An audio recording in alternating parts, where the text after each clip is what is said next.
आज एक important subject पे मैं बात करने वाला हूं, जो अक्टूबर मंथ में आपकी लाइफ में वेरी इंपॉर्टेंट है, बहुत जरूरी है। हमने परिवार देखे हैं जो हर वक्त दुखों में रहते हैं, क्रिश्चियन लाइव्स जो दुखों में हैं, नॉन क्रिश्चियंस लाइव्स जो पैसा है, सांसारिक सफलता है, लेकिन अंदर खालीपन है, अंदर अंधेरा है, अंदर पेन्स हैं, अंदर दुख हैं। वो क्या है जो उनकी लाइफ में, जो जिस चीज की कमी है, कि उन चीजों के बावजूद भी उनकी लाइफ में वो फुलफिलमेंट नहीं है।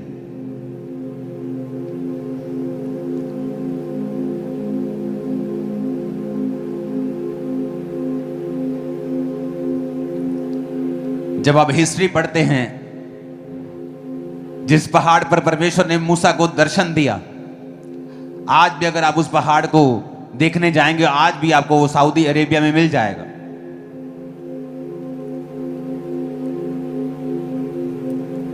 जहां पर नूह की औरत, लूत की औरत खंबा बन गई, वो आपको आज भी जगह मिल जाएगी। जहां नूह की किश्ती रुकी, आपको मिल जाएगी वो जगह। सब जगहें आपको मिल जाएंगी, लेकिन अदन के बाग को अब तक ढूंढा नहीं गया है। क्योंकि अदन का बाग, जिस जगह पर परमेश्वर ने आदम को रखा था, वो कोई सिर्फ सांसारिक जगह नहीं थी, वो फिजिकल जगह नहीं थी। जैसे खामरा एक फिजिकल जगह है जहां हम और आप मिलते हैं हर संडे थर्सडे। हम रोज यहां बैठते क्योंकि परमेश्वर ने हमें एक जगह दी है। सब जगहें बाइबल में डिफाइन की गई हैं और आज भी वहां हैं। यीशु मसीह जहां जी उठे, आज भी आप जहां वहां जाके देख सकते हो। जहां लाजर को जिवाया गया, आज देख सकते हो। जहां पर पतरस की सास को चंगा किया गया, वो घर चर्च आज भी आप देख सकते हो। वो मटके जहां पर यीशु मसीह ने दाखरस बनाया, वो आज भी आप देख सकते हो। लेकिन अदन का बाग कहां है? कोई इसे आज तक डिफाइन नहीं कर पाया। जहां पर आदम को रखा गया था, परमेश्वर ने आदम को रचा और अदन के बाग में रख दिया। आज तक अदन का बाग कहां है, लोगों को मालूम नहीं। बड़े बड़े थ्योरी, पीएचडी, डबल पीएचडी, क्या सब पढ़ लिया, लेकिन आज तक मालूम नहीं कर पाए अदन का बाग कहां था। क्योंकि अदन का बाग सिर्फ एक सांसारिक प्लेस, एक फिजिकल प्लेस, एक शारीरिक प्लेस नहीं है। अदन का बाग परमेश्वर की हुजूरी था, परमेश्वर की प्रेजेंस थी, जहां से उसको एक्सेस था। उसके पास चाबी थी कि वो परमेश्वर की प्रेजेंस में कभी भी जा सकता है, उससे बात कर सकता है। जिस तरह याकूब जब जा रहा था, तो बाइबल कहती है जिस जगह वो सोया, उसने स्वर्गदूतों को नीचे उतरते और ऊपर चढ़ते हुए देखा। उसने कहा, ये तो परमेश्वर का दरवाजा है और मैं वहां पर, यहां पर ये बनाऊंगा, वो बनाऊंगा। उसने वहां पर पत्थर इकट्ठे किए, वहां निशानी लगा दी, जहां पर वो परमेश्वर की विजिट को ले पाया।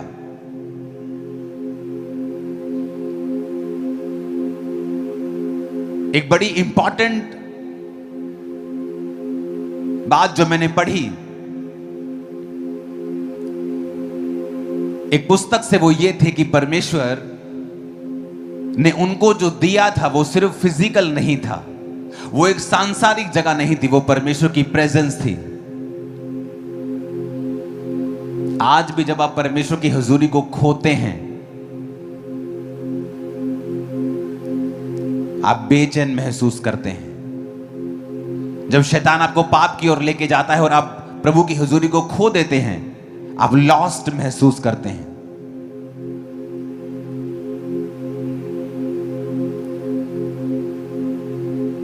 आप कुड़कुड़ाते हैं परमेश्वर के सामने, कंप्लेंट्स करते रहते हैं आप परमेश्वर के सामने। परमेश्वर ने कहा था उस औरत को, जो औरत पानी भरने के लिए दोपहर को गई थी, जब परमेश्वर रास्ते में यहूदिया से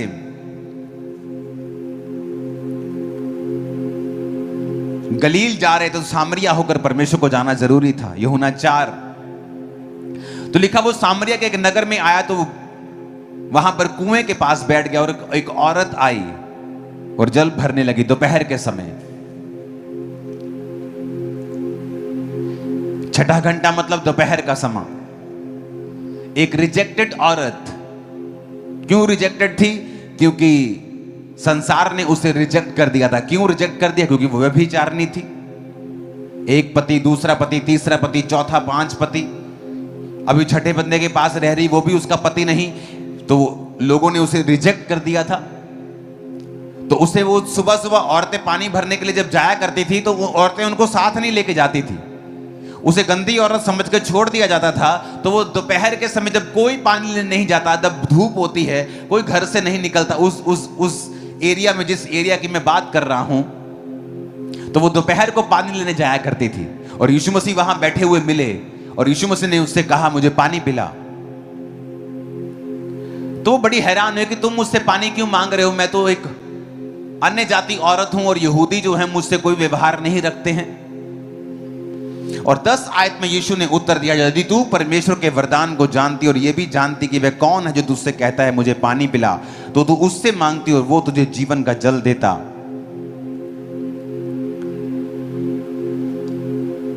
उस औरत ने कहा, प्रभु तेरे पास जल भरने के लिए तो कुछ नहीं है, फिर जल तू कहां से भरेगा? वो तेरे पास कहां से आया? तो 13 आयत में यीशु ने कहा, जो कोई ये जल पिएगा वो प्यासा होगा, परंतु जो कोई उस जल से जो मैं उसे दूंगा अनंत काल तक वो प्यासा ना होगा। परंतु जो जल मैं उसे दूंगा अगर वो उसे पिएगा तो उसमें से वो एक सोता बन जाएगा जो अनंत जीवन के लिए उमड़ता रहेगा। जीसस यहां बात कर रहे थे अपनी हुजूरी की, कि तुम जो पानी दे रही हो, तुम जो लंगर खिला रहे हो, उससे 2 मिनट के लिए पेट भर जाएगा, तुम्हारी चैरिटी हो जाएगी। जो तुम पानी पिला रहे हो, शबील पिला रहे हो, आज तुम चर्च के बाहर पियोगे पानी, तुम पानी पियोगे तुम्हें अच्छा लगेगा, लेकिन वो पानी फिर तुम्हें प्यासा कर देगा। थोड़ी देर में फिर तुम्हें प्यास लग जाएगी, फिर तुम्हें भूख लग जाएगी। जीसस ने कहा मेरे पास कुछ और है तुम्हें पिलाने के लिए, अगर तुम उसे समझ जाओ फिर तुम्हें ऐसा कुछ मिल जाएगा कि तुम अनंत काल तक कभी प्यासे नहीं होगे। मैंने बड़े बड़े सेलिब्रिटीज को प्यासे देखा है, क्योंकि उनके पास शारीरिक सफलता तो आ गई है, लेकिन अंदर वो खाली हैं, अंदर वो वैक्यूम महसूस करते हैं, अंदर अभी तक वो फुलफिल नहीं महसूस करते, अंदर अभी तक खाली है, अंदर अभी तक बेचैन है। बड़े बड़े लोग जो सिचुएशन, बड़ी बड़ी पोजीशंस के ऊपर हैं, लेकिन वो बता नहीं सकते उनके अंदर क्या चल रहा है, क्योंकि जीसस ने कहा तुम ये जल पियोगे तो प्यासे रहोगे, ये रोटी खाओगे तो फिर भी भूखे रहोगे, पर मैं तुम्हें कुछ दे सकता हूं। अगर तू जानती मैं कौन हूं और मैं तुम्हें अगर वो पानी पिलाता, जो जीवन का जल देता, तो कहता अगर मैं तुम्हें वो जीवन का जल पिला दूं तो तुम अनंत काल तक कभी भी प्यासे नहीं रहोगे।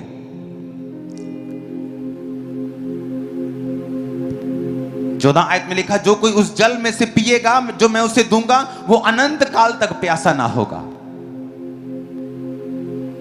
अनंत काल तक प्यासा ना होगा। ऐसा कौन सा जल है? क्योंकि परमेश्वर अपनी हुजूरी की बात कर रहे थे।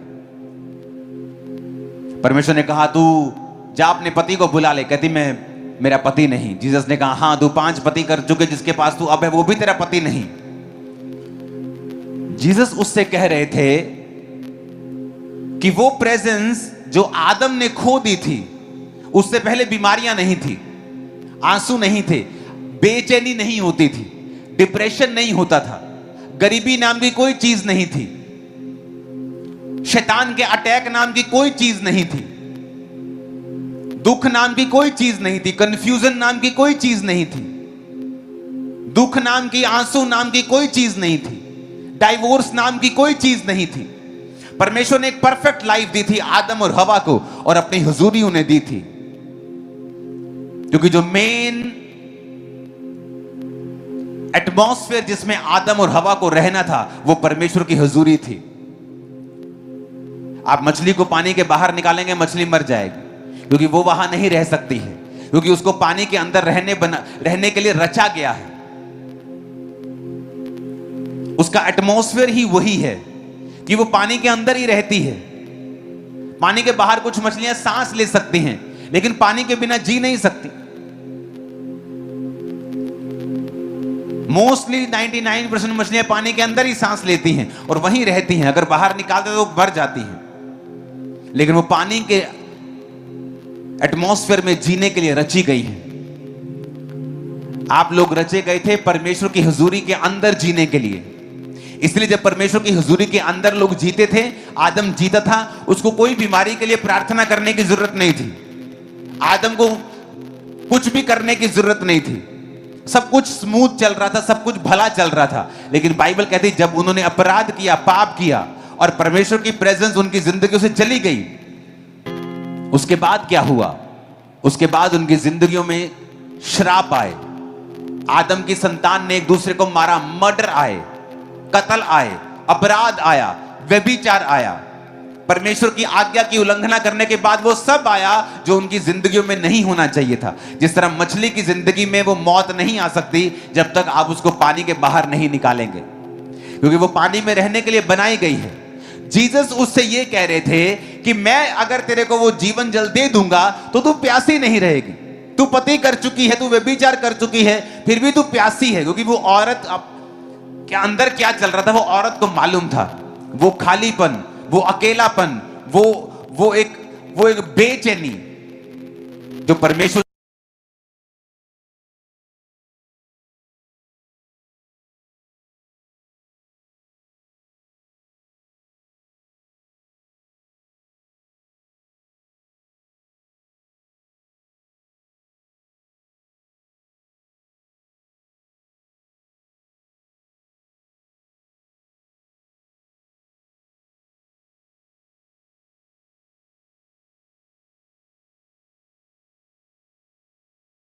की है।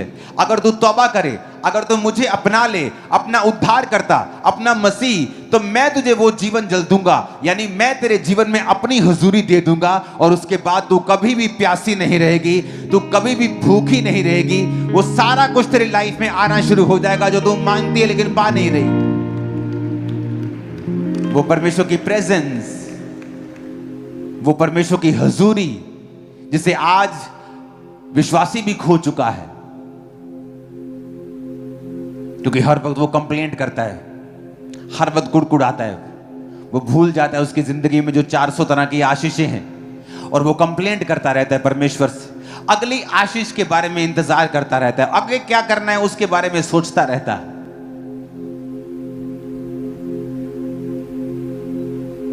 जब आप सुबह उठे वर्शिप करें, और जब वर्शिप कर रहे हो तो थैंक्स गिविंग के साथ वर्शिप करें। ये मेरा एक्सपीरियंस है, मेरी लाइफ का पर्सनल एक्सपीरियंस है। वर्शिप करें, उसमें प्रार्थना याद आए तो प्रार्थनाएं मत करें, वर्शिप करें खुदाबंद की कि वो महान है। वो जैसा भी गीत आप लगा के वर्शिप कर रहे हैं या अपने होठों से कर रहे हैं, और थैंक्स करें परमेश्वर को। बाइबल कहती है वो तुम्हारी स्तुतियों के अंदर विराजमान है। कई बार आप परमेश्वर में होते हैं लेकिन फिर भी परमेश्वर की प्रेजेंस को आप अपनी जिंदगी में खो चुके होते हैं। आप क्रिश्चियन होते हुए भी उस प्रेजेंस को खो चुके होते हैं, डिस्ट्रैक्शन की वजह से, प्रार्थना ना करने की वजह से, बाइबल ना पढ़ने की वजह से। आप उसकी हुजूरी को आप खो चुके होते हैं, क्योंकि आप कंप्लेंट्स करते हैं, हर वक्त मरमर करते हैं, आप हर वक्त कुड़कुड़ाते हैं। इसलिए परमेश्वर की हुजूरी आपकी लाइफ में नहीं रहती। और परमेश्वर उससे कह रहा था कि अगर मैं तुझे वो पानी दूंगा ना जो जीवन जल है, तो फिर कभी भी प्यासी नहीं रहेगी, तो कभी भी प्यासी नहीं रहेगी। एक क्रिश्चियन होने के नाते परमेश्वर का आनंद, परमेश्वर की ताकत, परमेश्वर की ब्लेसिंग हमेशा आपकी लाइफ पर होनी चाहिए 24 घंटे। एक क्रिश्चियन होने के नाते आपके घरों में परमेश्वर का आनंद होना चाहिए। आज क्यों नहीं है? क्योंकि जहां परमेश्वर की हुजूरी नहीं होगी वहां ये चीजें नहीं होंगी। तो आपको कई बार वो एटमॉस्फेयर खुद भी बनाना पड़ता है।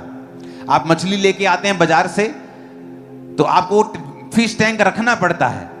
अगर आप उस मछली को पालना चाहते हैं तो फिश टैंक में वो पलती, आपको उसके लिए एटमॉस्फेयर तैयार करना पड़ता है। तो परमेश्वर की प्रेजेंस के लिए भी आपको एटमॉस्फेयर रेडी करना पड़ता है। परमेश्वर ने आदम को बनाया, पूरा माहौल बनाया, एटमॉस्फेयर बनाया। उसने सूर्य, चांद, उसने सारा चीजें, सारी पृथ्वी, पेड़ पौधे, जंतु, मछलियां सब बनाया और आदम को बना के उस एटमॉस्फेयर में रख दिया। परमेश्वर आपके जीवन में जब होगा, आनंद होगा, शांति होगी, बरकत होगी, ताकत होगी, कमजोरी नहीं होगी, डर नहीं होगा। लेकिन परमेश्वर की प्रेजेंस को कैसे अपनी लाइफ में लाया जाए, कैसे उस एटमॉस्फेयर को क्रिएट किया जाए, कैसे उस जीवन जल को रिसीव किया जाए कि आप भी परमेश्वर की वही हुजूरी में रह सकें जो परमेश्वर ने आदम को दी थी। पहली बात तौबा करना अपने गुनाहों से, अपने पापों से।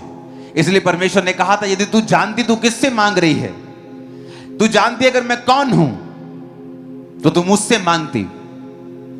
तो अपने पति को, जो तेरा पति है भी नहीं, उसे व्यभिचार को छोड़ के तो मुझसे मांगती। जब आप तौबा करते हैं, आप प्रभु की प्रेजेंस में वापस चले जाते हैं। जब आप परमेश्वर की प्रेजेंस में वापस चले जाते हैं, जिस तरह मछली को पानी में अंदर जाके फिर तसल्ली मिलती है जब उसे बाहर निकाल लिया जाता है और वो तड़पती है, जब वो पानी के अंदर जाती है तब उसे रिलैक्सेशन मिलती है, उसे सुकून मिलता है, वैसे ही सुकून आपकी लाइफ में आना शुरू होता है। आप समझना शुरू करते हैं, हाँ मैं क्यों बेचैन था, क्यों मेरी लाइफ में ये दिक्कतें थी, क्यों मेरी फैमिली में ये प्रॉब्लम्स थी, क्यों मेरे जीवन में ये सारी दिक्कतें, ये सारे श्राप चल रहे थे, क्योंकि मैं प्रभु की हुजूरी से दूर था। फिर आपका परमेश्वर एक ही होता है, 10 परमेश्वर नहीं होते। 10 जगह आप सिरों को नहीं झुकाते हैं, हर जगह सब कुछ नहीं खाते आप परमेश्वर में वफादार रहते हैं, आप प्रभु के साथ अंग संग रहते हैं और आपको मालूम होता है कि मैं परमेश्वर की प्रेजेंस में अगर रहूंगा तो ये सारी चीजें, सारी बरकतें, ये शांति, ये आनंद, ये परमेश्वर की प्रेजेंस की सारी सुरक्षा परमेश्वर के मेरे जीवन में रहेगी। तो आपको वो एटमॉस्फेयर क्रिएट करना पड़ेगा। कैसे होगा? तौबा के साथ। शैतान क्या चाहता है? वो चाहता है कुछ भी करे, आप मसीह में नहीं, कोई आपको भाव नहीं देता। जैसे आप क्रिश्चियन बनते हैं, आपको सुंदर से सुंदर लड़की अप्रोच करती है। रीजन, क्योंकि शैतान चाहता है आप उस प्रेजेंस से निकल आए, क्योंकि उस सुरक्षा के अंदर वो काम नहीं कर सकता, उस बाड़े के अंदर वो काम नहीं कर सकता। अय्यूब पर उसने कहा था कि परमेश्वर तूने इसके आसपास बाड़ा बना के रखा है, मैं इसको छू नहीं सकता। तौबा करने से आपकी लाइफ में परमेश्वर की प्रेजेंस फिर से रिस्टोर होती है। आप किसी प्रकार का पाप कर रहे हैं या प्रभु से दूर हैं, आप नहीं कह सकते आप तौबा कर चुके हैं, आप क्रिश्चियन हैं, अगर आप रोज 2.5 घंटे प्रार्थना नहीं करते हैं, आप 1-1.5 घंटा प्रार्थना, 1 घंटा बाइबल नहीं पढ़ते हैं, आप नहीं बोल सकते परमेश्वर की प्रेजेंस आपकी लाइफ में है। जब आप परमेश्वर की प्रार्थना करते हैं, जब आप तौबा करते हैं, तो परमेश्वर की हुजूरी आपकी लाइफ में आपको लिविंग, आपको जीवित महसूस होती है। जब आपको वो जीवित महसूस होती है, आपको मालूम होता है कि ओह, ये प्रॉब्लम का हल क्या है, मुझे किस तरह से आगे बढ़ना है। कंफ्यूजन्स दूर होना शुरू होती हैं। अपने बच्चे के लिए क्या करूं, कौन सा बिजनेस करूं, क्या करूं, कंफ्यूजन दूर होती हैं जैसे आप उसकी हुजूरी में जीना सीखते हैं, क्योंकि आपको परमेश्वर की प्रेजेंस में जीने के लिए ही क्रिएट किया गया था। आप अगर अपनी जिंदगी का पूरा आनंद लेना चाहते हैं तो आपको उसी प्रेजेंस में, उसी एटमॉस्फेयर में वापस आना पड़ेगा, नहीं तो तब तक आप बेचैन रहेंगे, तड़फते रहेंगे और कुछ भी हासिल नहीं होगा।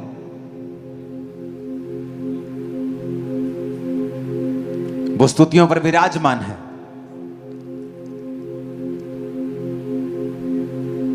स्वर्ग परमेश्वर का सिंहासन है, पृथ्वी उसकी चौकी है। परमेश्वर स्वर्ग में नहीं रहता, वो देखे सिंहासन है उसका। परमेश्वर ने स्वर्ग को बनाया है। स्वर्ग को बनाने से पहले फिर वो कहां रहता था? वो हाउसलेस थोड़ी था, वो होमलेस थोड़ी था, वो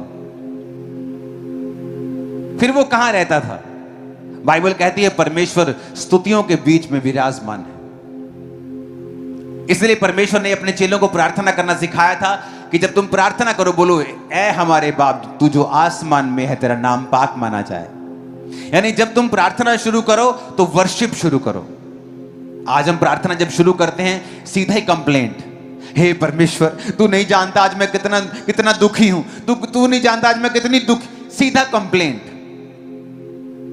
और परमेश्वर की हम बोल लेते हैं, हम कंप्लेंट कर लेते हैं, प्रार्थना कर लेते हैं, और क्या देखते हैं? हमारे जीवन में कुछ भी बदला नहीं। सिर्फ मन की भड़ास हमने निकाली है और कुछ भी बदलाव हमारी जिंदगी में नहीं हुआ है। जब तक हम सिस्टम से नहीं चलेंगे, कई बार आपको कंप्यूटर में बड़ी जल्दी होती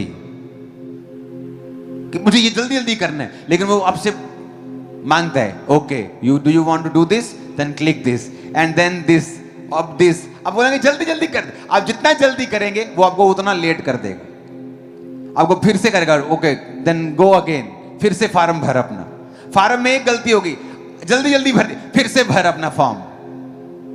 वो और फ्रस्ट्रेटिंग होता जाता है प्रोसेस, क्योंकि आप और जल्दी करना चाहते हैं, आप बैठते कंप्लेंट करना चाहते हैं, आप प्रभु को बताना चाहते हैं कि आपके बेटे ने आज आपको गाली दी है, आपके आपके आपके हस्बैंड ने शराब पी के आपको उसको मालूम है, वो अंधा थोड़ी है, वो उसने आपको आंखें दी, उसको पता है कि आपके हस्बैंड ने आज आपको गाली दी है, उसको पता है कि आज आपके बिजनेस में आपका बैड डे था, उसको पता है।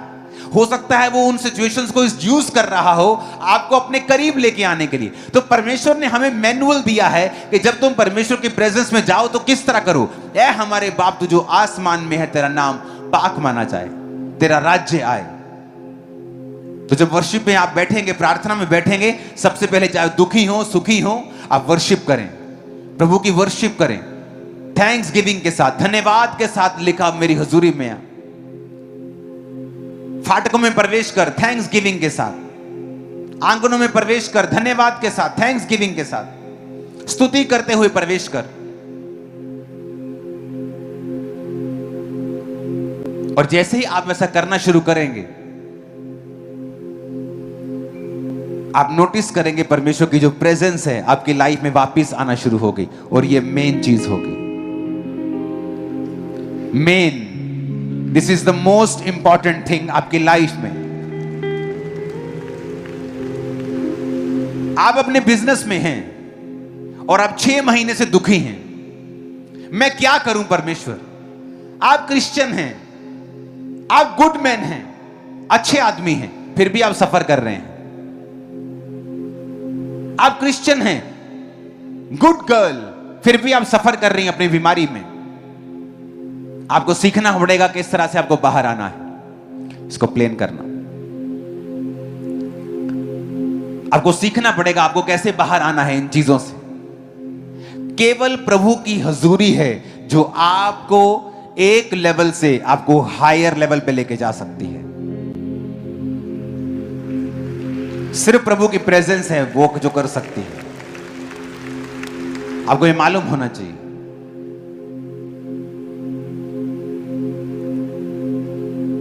जब तक आप नेक्स्ट लेवल पर नहीं जाते हैं, आपकी फैमिली की कोई साल्वेशन नहीं होती है। जब तक आप नेक्स्ट लेवल पे नहीं जाते हैं, बहुत सारी चीजें हैं जो आपकी लाइफ में प्रभु करना चाहता है, वो नहीं कर पाता है। परमेश्वर की प्रेजेंस आपको चाहिए, क्यों? क्योंकि जिस तरह मछली को पानी चाहिए, आपको प्रभु की हुजूरी चाहिए राइट वे में ऑपरेट करने के लिए। Right way to operate in my business, मुझे प्रभु की प्रेजेंस चाहिए।